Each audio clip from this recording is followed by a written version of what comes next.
সংসার সংসার চ্যানেলে স্বাগত।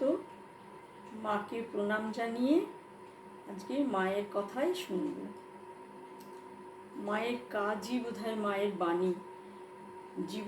জীবনই তো বটেই, মানে মায়ের কথা তো বটেই, মায়ের কাজও কিন্তু মায়ের বাণী। মা মুখে কোনো কিছু যত না বলতেন, মা বা যা বলতেন কাজের মধ্যে দিয়ে সেটা একদম প্রতিফলিত হয়েছে। আমরা একটু মায়ের কথা স্বামী অপূর্বানন্দ মহারাজের লেখা থেকে একটু আলোচনা করি। শ্রী মায়ের দৈনন্দিন জীবনটি অনুপম, খুব সুন্দর।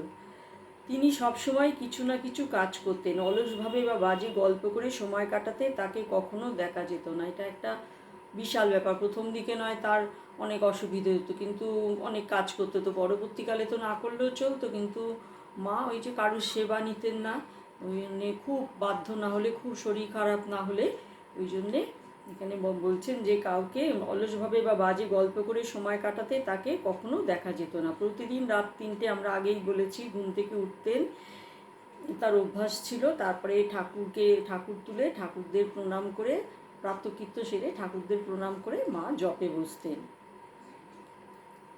তারপরে পুজো করতেন, নিজের হাতে সব সাজিয়ে গুজিয়ে নিয়ে পুজো করতেন। তারপরে পুজো হয়ে গেলে মা সেই ভক্তদের সেই সুন্দর করে পাতায় করে সাজিয়ে জলখাবারের সঙ্গে সেই প্রসাদ বিতরণ করতেন।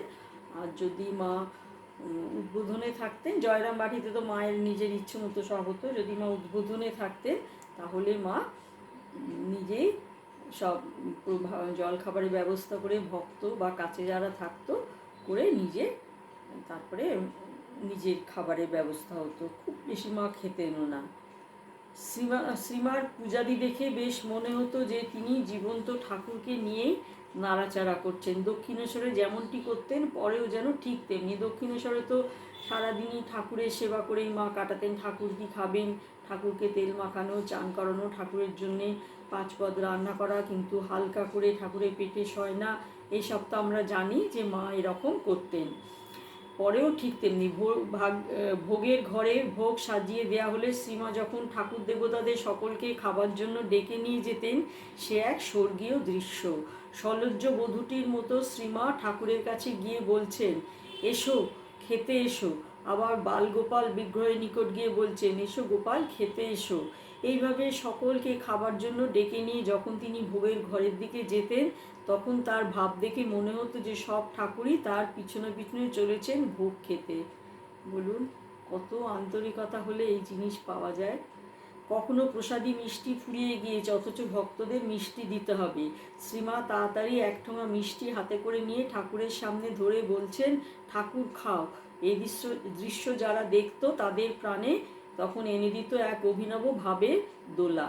ছায়া কায়া, শ্রীমা বলতেন, তার কাছে ছায়া সর্বক্ষণই দিব্য কায়ারূপে প্রতিভাত হতো।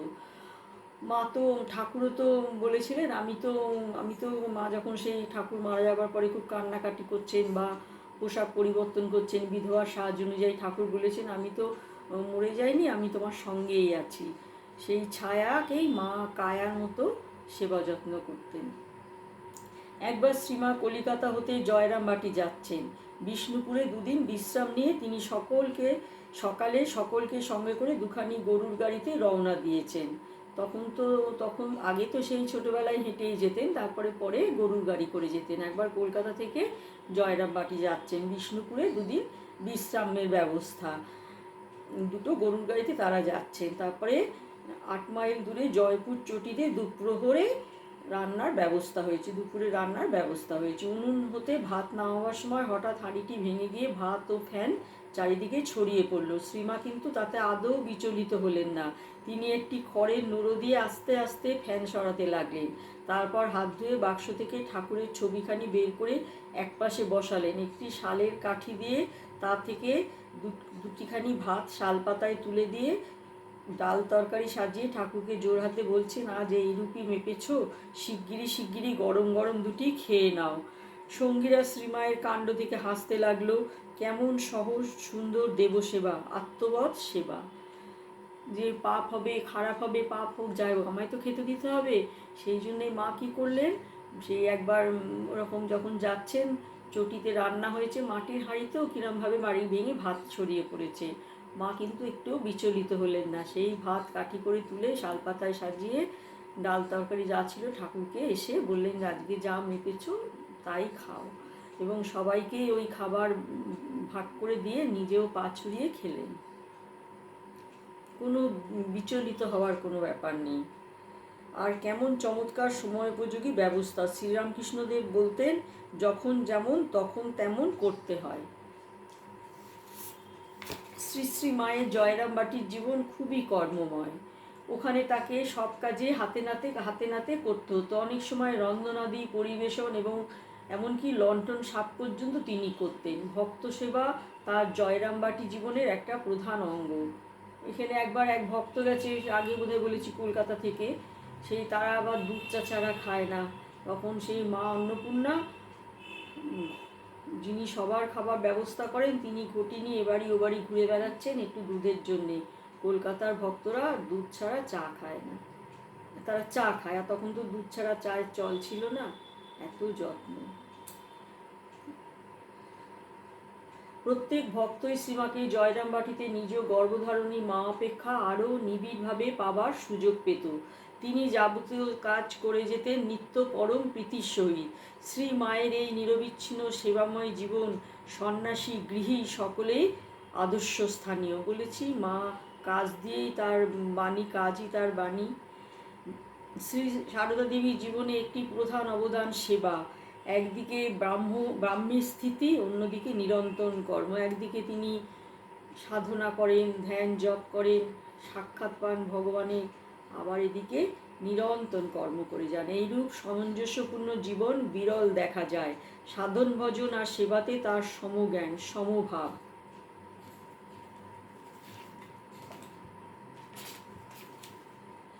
রামেশ্বরে বেড়াতে গেছেন। রামেশ্বর থেকে ফিরে এসে শ্রীমা 1 মাসের বেশি বাগবাজারে ছিলেন। 1318 সালের 3রা জ্যৈষ্ঠ তিনি জয়রামবাটি যাত্রা করেন এবং পরবর্তী 27 জ্যৈষ্ঠ মহা সমারোহ করে তিনি রাধুর বিবাহ দিলেন। আগেই বলেছি, এগুলো আমরা শুনেছি। প্রচুর যৌতুক দেওয়া হলো এবং রাধুকে আপাদ মস্তক অলঙ্কারে সজ্জিত করা হয়েছিল। বরযাত্রী, কন্যাযাত্রী, পার্শ্ববর্তী গ্রামের সর্বসাধারণ ও কাঙাল দুঃখীদের পরিতৃপ্ত করা হলো ভুরিভোজনে। নৃত্য, গীত ও ক্রীড়া কৌতুকে জয়রামবাটি মুখরিত। শ্রীমার আহ্লাদ যেন আর ধরে না। এর 6-7 মাস পর শ্রীমা কলিকাতায় আসবেন। কোয়ালাপাড়ার পথেই পড়ে। কোয়ালাপাড়াটা ছোট মঠ ছিল, সেখানে মা ঠাকুরকেও স্থাপন করেছিলেন, আর ওখানকার সব ছেলেরা একটু স্বদেশী করতো। মা তাদের যেমন শাসনও করেছিলেন, আবার বলেছিলেন তোমরা এখানে সবাই চরকায় সুতো কেটে কাপড় তৈরি করো। তখন খুব কাপড়ের অভাব, বিদেশি বর্জন চলছে। এই 6-7 মাস পর শ্রীমা কলকাতায় আসেন। কোয়ালপাড়ার পথেই পড়ে জয়রামবাটির 5 মাইল দূরে। তথায় স্থানীয় কয়েকজন ভক্ত শ্রী ঠাকুরের নামে একটা আশ্রম করেছেন।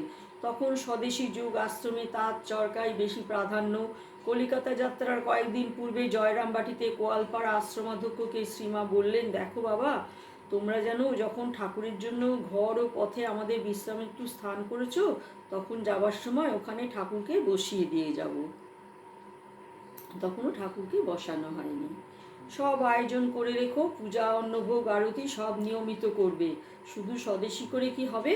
আমাদের যা কিছু সবার মূল ঠাকুর, তিনি আদর্শ। যা কিছু করো না কেন তাকে ধরে থাকলে কোনো বেচাল হবে না। তিনি করতে বারণ করেননি, কিন্তু বলেছেন ঠাকুরের আশীর্বাদটা চাই, ঠাকুরের সেবাটা করা চাই।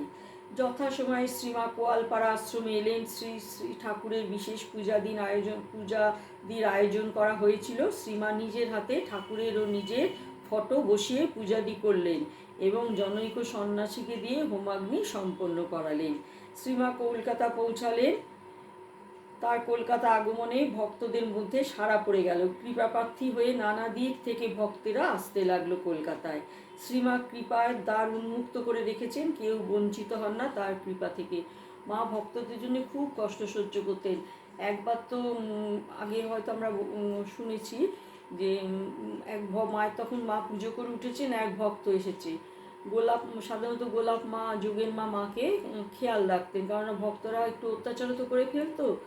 তখন মা পুজোয় বসেছেন দেখে গোপাল মা কোথাও কাজে গেছেন, আর এদিকে মায়ের পুজো হয়ে গেছে। এক ভক্ত এসে মাকে ফুল দিয়ে পুজো করে মায়ের সামনে বসে জপ ধ্যান শুরু করে দিয়েছে। আর মা তো সেই আপাদমস্তক চাদর মুড়ি দিয়ে থাকতেন, কারোর সামনে তো মুখ দেখাতেন না। মা বসে বসে ঘামছেন, তারপরে হঠাৎ গোলাপ, অনেকক্ষণ হয়ে গেছে, গোলাপ মা এসে তখন ওই ভক্তকে বুকে সরালেন, বললেন মায়ের কষ্ট হচ্ছে সেটা দেখো না, তুমি তো তোমার পুজো জপ করে যাচ্ছ। এরকমই আমাদের মা।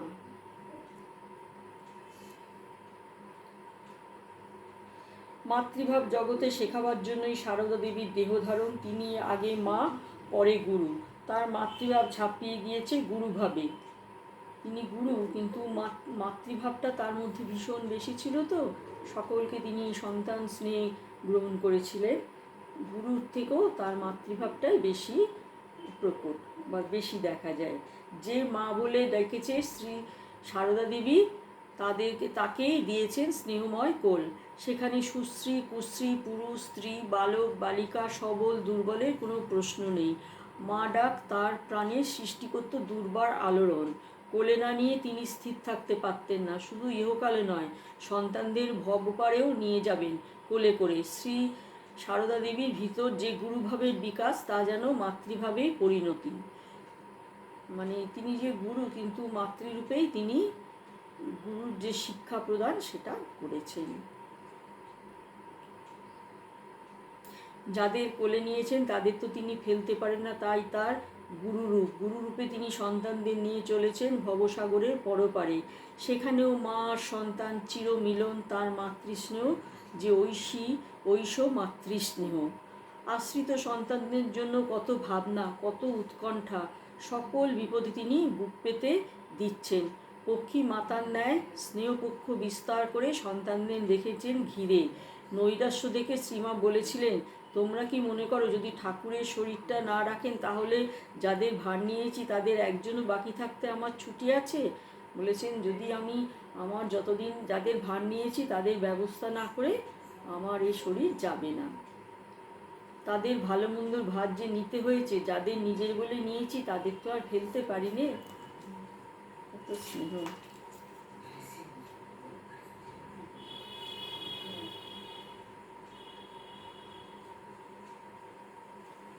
বাগবাজারের শ্রীমার বাড়ির সম্মুখস্থ মাঠের আশ্রমিক বস্তি হতে এক রমণী তার রুগ্ন ক্লিষ্ট শিশুটিকে কোলে করে এসেছে শ্রীমার আশীর্বাদ নিতে। আহা, তার প্রতি মায়ের কি দয়া, কত আন্তরিকতা, সহানুভূতি। আশীর্বাদ করলেন, ভালো হবে। দুটি বড় বেদানা ও কতগুলি আঙুর ঠাকুরের প্রসাদী করে তার হাতে দিয়ে তিনি বললেন, তোমার রোগা ছেলেটিকে খেতে দিও। আহা, দরিদ্রা রমণী আনন্দ আর ধরে না। কৃতজ্ঞতায় বারবার সে শ্রীমাকে প্রণাম করতে লাগলো। একদিন দুটি বউ এসেছে সলজ্জভাবে শ্রীমার কাছে প্রাণের অভাবটি গোপনে প্রার্থনা জানালো। তাদের যা বলার তা মায়ের কাছে গোপনে জানালো। তারা নিঃসন্তান, মা হতে চায়। শ্রীমার দয়া হলো, তাদের প্রার্থনা পূর্ণ করলেন। বললেন, ঠাকুরের কাছে মনের কথা জানিয়ে প্রার্থনা করবে, প্রাণের ব্যথা কেঁদে কেঁদে বলবে, দেখবে তিনি একেবারে কোলে বসিয়ে দেবেন। শ্রীমায়ের দয়ায় তাদের মনোরথ পূর্ণ হয়েছিল। আজ এই পর্যন্ত। এবার একটু মায়ের বাণী বলি। মন্ত্র জপ করবে বই কি, তবে মন স্থির করে একবার ডাকলে লক্ষ্য জপের কাজ হয়। নতুবা সারাদিন জপ করছে কিন্তু মন নেই, তাতে ফল কি? মন চাই, তবে তার কৃপা হয়। সত্যি আমরা এই একটু পুজো করতে বসি, তাই কাজের লোকে লোকিনা দুধ জাল করতে হবে, কার কি টিফিন হবে, বারবার মনটা সেদিকে চলে যায়। আর জপে বসলেও তো যত রাজত্বের, জপ ধ্যান করতে গেলে যত রাজত্বের চিন্তা যখন তখনই আসে। কিন্তু মা বলছেন একবার মনটাকে স্থির করে নিতে হবে। একবার মন স্থির করলে মন স্থির করে জপ করলে লক্ষ্য জপে কাজ হয়। আজ এই পর্যন্ত। নমস্কার।